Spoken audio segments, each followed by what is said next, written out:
Se você pensa que os soldados russos são guerreiros de elite, como dizem ser, reconsidere.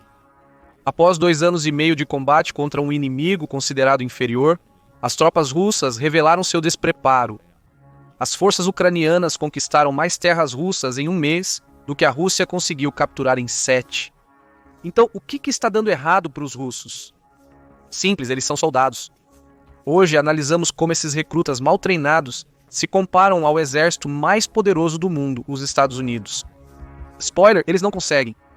Vamos lá, vamos começar com alguns dos básicos, como os exércitos dos Estados Unidos e da Rússia são treinados. A Rússia tem 2 principais formas de obter mais tropas para o seu exército: o recrutamento e os soldados contratados, conhecidos como kontraktniki. Diferentemente, os Estados Unidos empregam apenas soldados contratados, conhecido como alistamento.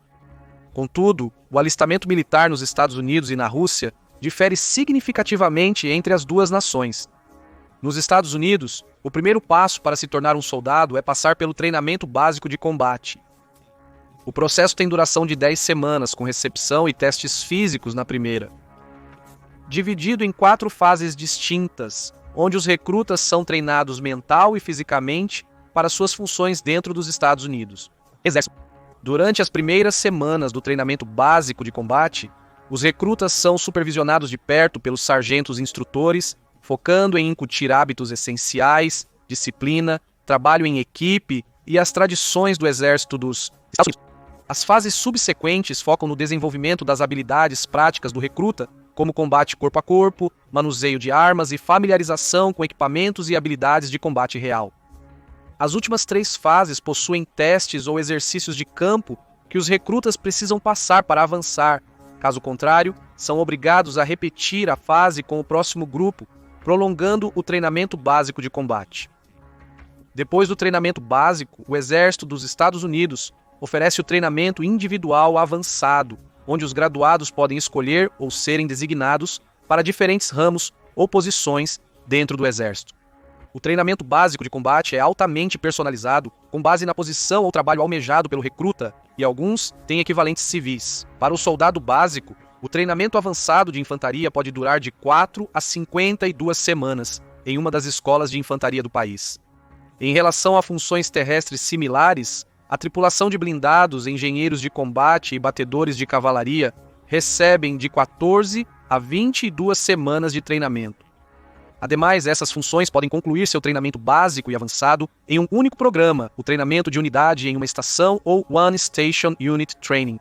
O One Station Unit Training dura 22 semanas, comprimindo o treinamento básico de combate e o ATI em um único curso, onde o recruta passa pelas primeiras fases do treinamento básico e vai imediatamente para o treinamento avançado, sem as etapas finais do básico ou transferências para outra instalação.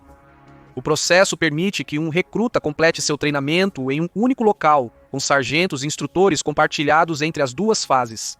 O treinamento de soldados russos é ainda mais complexo. Como o sistema militar russo aceita conscritos e soldados contratados, o treinamento é ainda mais separado entre esses 2 aspectos.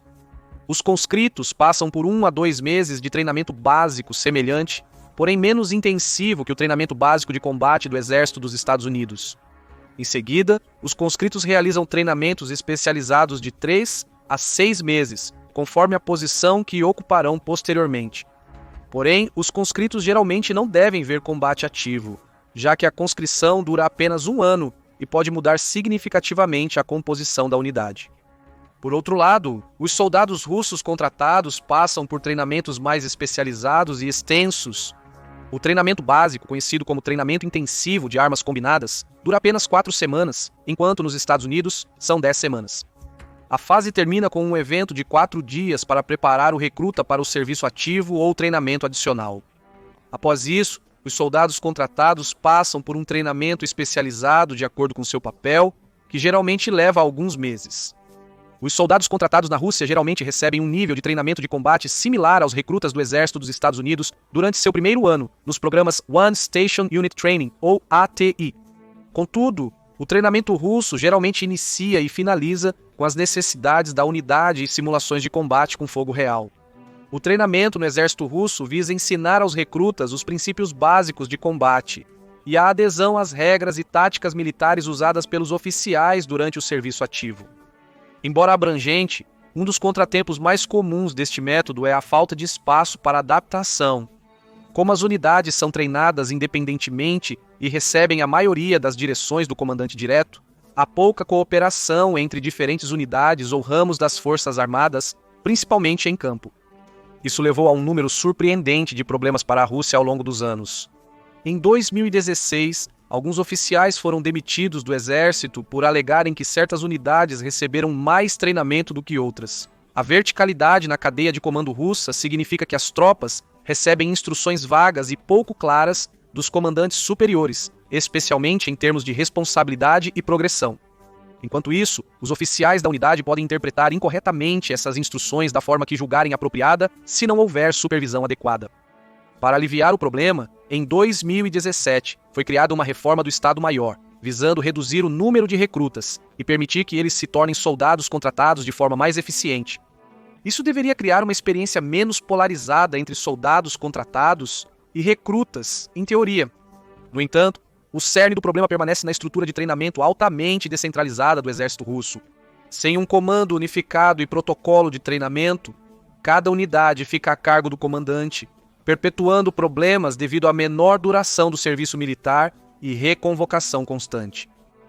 Por outro lado, o exército dos Estados Unidos usa métodos de treinamento em grupo mais extensos, com exercícios militares entre unidades, para preparar os soldados para a natureza errática e imprevisível do combate real. Assim, os oficiais têm mais controle sobre suas unidades, mas também dependem mais das unidades próximas durante o serviço ativo. Quando combinado com a natureza prolongada do One Station Unit Training, que tem todos os recrutas treinando em um único local, sob os mesmos sargentos instrutores, isso constrói um moral e camaradagem muito mais fortes entre os soldados. Além disso, devido à natureza dupla do recrutamento no exército russo e ao período de alistamento mais curto, os recrutas são considerados mais descartáveis ou menos habilidosos do que os soldados contratados. Isso indica que eles não devem participar de combates reais. Logo, seu treinamento pode não seguir os mesmos padrões dos soldados contratados ou recrutas americanos. Além disso, já que o recrutamento é obrigatório, ou seja, o recruta não escolheu entrar no exército, então provavelmente tem um moral muito mais baixo do que o soldado voluntário que decidiu servir ao seu país nos próximos anos. Você pode ter visto os impactos disso nas últimas semanas da guerra russo-ucraniana.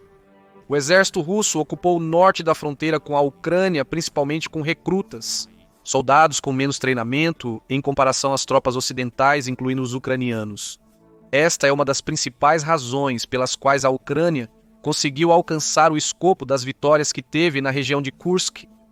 O mesmo conceito pode ser aplicado à campanha de verão russa de 2024, dividida entre as regiões de Kharkiv e a Frente Oriental, ativa em Donetsk.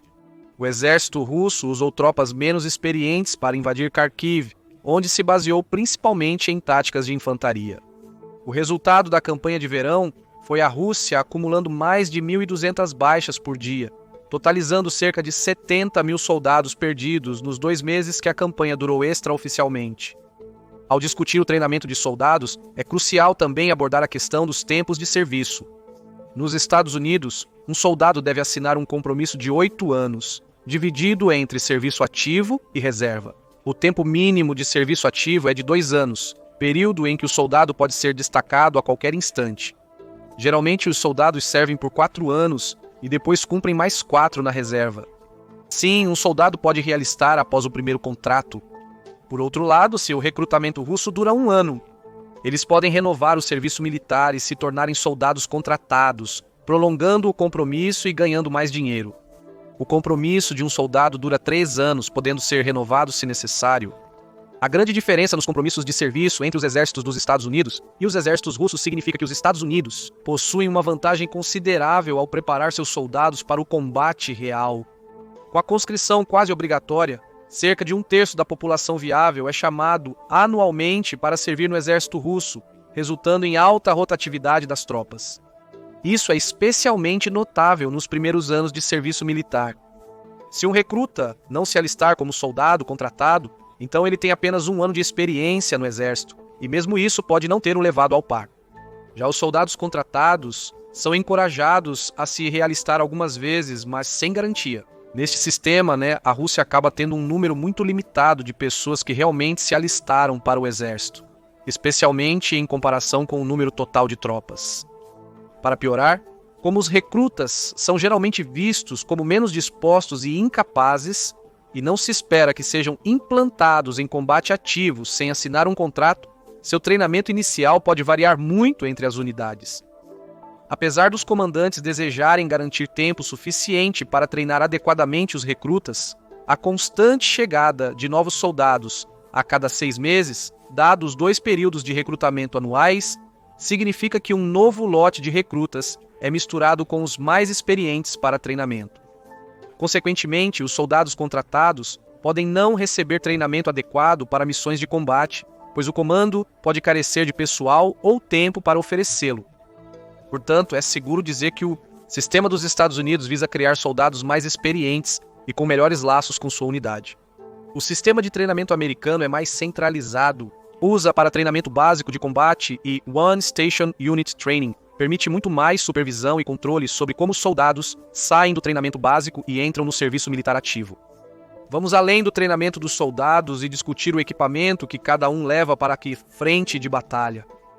Em relação à armadura corporal, as Forças Armadas russas e americanas têm proteção similar.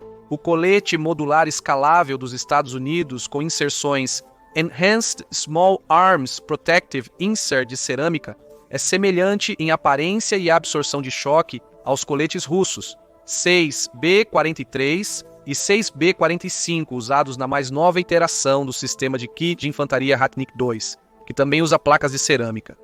O sistema de armadura corporal russo é mais antiquado que os designs dos Estados Unidos, oferecendo mais proteção no pescoço e áreas periféricas, além de conter suportes macios para adicionar volume.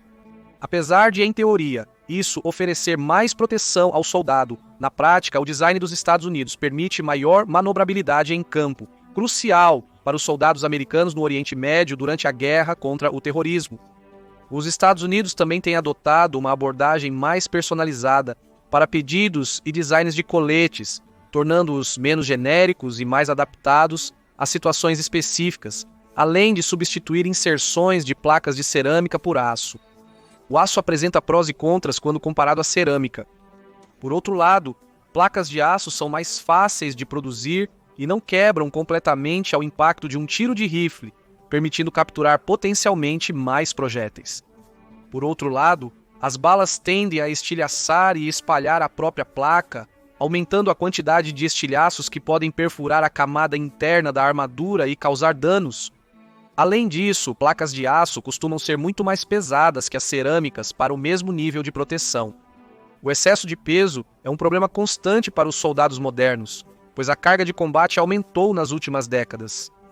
Contudo, os soldados americanos possuem vantagem devido à melhoria na intercambiabilidade de equipamentos e capacidade de carga. Isso acontece porque os coletes modulares escaláveis são totalmente compatíveis com as bolsas de equipamentos modulares leves para transporte de carga.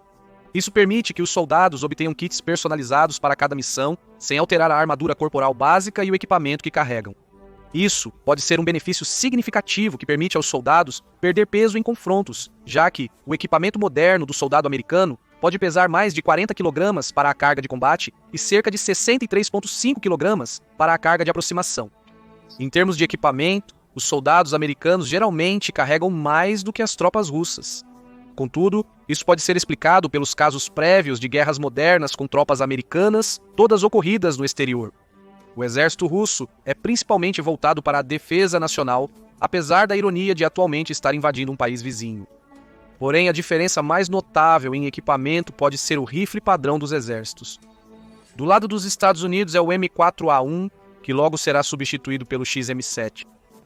Do lado russo, o destaque é o AK-74M. Ambos os rifles estão entre as melhores opções para os militares modernos, mas suas pequenas diferenças criam experiências de combate vastamente distintas. Quando se trata de precisão, especialmente em distâncias mais longas, o M4 se destaca.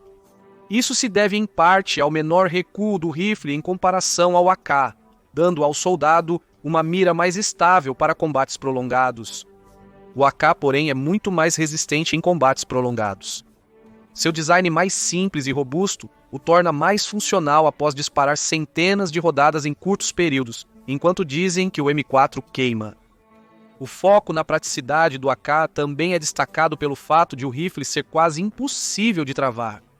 Especialistas militares sugerem que o AK pode ser arrastado na chuva e na lama, e seu mecanismo irá expulsar a lama do cano durante o disparo, fazendo-o funcionar. Já o M4 é mais exigente e não lida bem com manuseio brusco.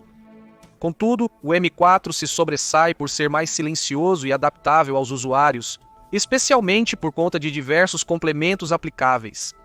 O M4 é considerado um pouco mais difícil de aprender, mas um operador experiente será muito mais proficiente em combate como resultado. Ao mesmo tempo, sendo de alumínio em vez de aço, o M4 é mais leve, facilitando o treinamento e abordando o problema dos soldados carregando cada vez mais peso. Em suma, o M4 é ideal para missões de busca e destruição de exércitos profissionais, enquanto o AK-74 é melhor para compromissos prolongados de exércitos maiores, atentos aos recursos. Essas diferenças podem ilustrar melhor a real separação entre as tropas americanas e russas. Os Estados Unidos está focado em trazer o maior potencial de cada soldado, dando a eles armas e equipamentos mais avançados para resistir a várias operações. O exército russo prioriza números e a capacidade de rapidamente treinar soldados para usar armas, enquanto o M4 se destaca como uma arma mais eficaz nas mãos de um soldado profissional, embora nenhuma opção seja superior em todos os aspectos. Isso se encaixa bem nas discrepâncias sobre o tempo de treinamento dos soldados russos. Com um treinamento mais estável, consistente e longo, um soldado dos Estados Unidos pode ter anos de experiência com seu M4. Em situações onde as necessidades exigem, eles podem pegar um AK do inimigo e ainda permanecer letais. Isso não se aplicaria a um recruta russo. Durante todo esse tempo, mencionamos o treinamento militar e o equipamento russos antes da invasão da Ucrânia em 2022. Embora os conceitos teóricos se apliquem, certamente haverá mudanças. Infelizmente para a Rússia, essa mudança é retrógrada. Isso é facilmente explicado pelo número 643.750. Esse é o número de baixas que o exército russo acumulou até o momento da escrita deste vídeo, de acordo com a Ukrainska Pravda, um veículo de notícias que acompanha os eventos diários na guerra. Comparando com o número oficial de soldados do exército russo, que é de aproximadamente 1.300.000, e o relatório do Centro de Estudos Estratégicos e Internacionais, que sugere cerca de 140.000 soldados destacados ao redor da Ucrânia no início da invasão. O Business Insider afirmou que a Rússia acelerou seus esforços de recrutamento durante a invasão, recrutando 30.000 pessoas por mês para o exército russo. Por fim, a idade máxima para o recrutamento na Rússia aumentou de 27 para 30 anos, permitindo que o país recrute uma maior porcentagem da população. Esses números retratam claramente o estado caótico do exército russo. Se o treinamento pré-invasão era inconsistente, é provável que o treinamento pós-invasão seja muito deficiente. Além disso, com o grande número de baixas sofridas pela Rússia, é provável que esteja ficando sem soldados experientes, substituindo-os por recrutas novatos. Os novos recrutas têm pouca experiência em combate real e provavelmente não passaram pelos exercícios de simulação russos, mesmo sendo inadequados para a guerra moderna. Segundo o Moscow Times, alguns recrutas recebem somente uma semana de treinamento antes de serem enviados ao serviço ativo, o que é preocupante. Esse tempo é insuficiente para um recruta aprender a usar um fuzil de combate de forma eficaz. Isso indica que a Rússia prioriza ter soldados suficientes para enfrentar os ucranianos, esperando que os mais experientes sobrevivam no caos do combate. Isso implica que o soldado americano médio será mais experiente e letal que um russo. O desempenho do exército russo na invasão da Ucrânia e na proteção de seu próprio território sugere que ele provavelmente não é mais a segunda força militar mais respeitada do mundo. Apesar disso, houve poucas oportunidades para comparar as tropas americanas e russas em ação. Os dois países estiveram em lados opostos de conflitos na última década, mas a maior parte de seus investimentos foi feita através de guerra à distância e doações, em vez de engajamentos diretos. No entanto, há indícios de que os soldados russos seriam inferiores em comparação aos americanos. Primeiro, vamos para o outro lado da guerra russo-ucraniana por um momento. O exército ucraniano tem recebido bilhões em equipamentos e treinamento das forças da Organização do Tratado do Atlântico Norte, similar ao fornecido pelos Estados Unidos para suas tropas nacionais. Mas a essência da transformação do exército ucraniano começou em 2015, um ano após a Rússia anexar a Crimeia. A reforma do exército implementou regimes de treinamento e protocolos de comando semelhantes aos dos Estados Unidos e da Organização do Tratado do Atlântico Norte, alinhando o exército ucraniano com os sistemas ocidentais. Isso significa que o exército ucraniano, lutando contra a Rússia por mais de 2 anos e meio, agora utiliza estratégia militar e oportunidades de treinamento semelhantes às dos Estados Unidos, se não o mesmo equipamento avançado.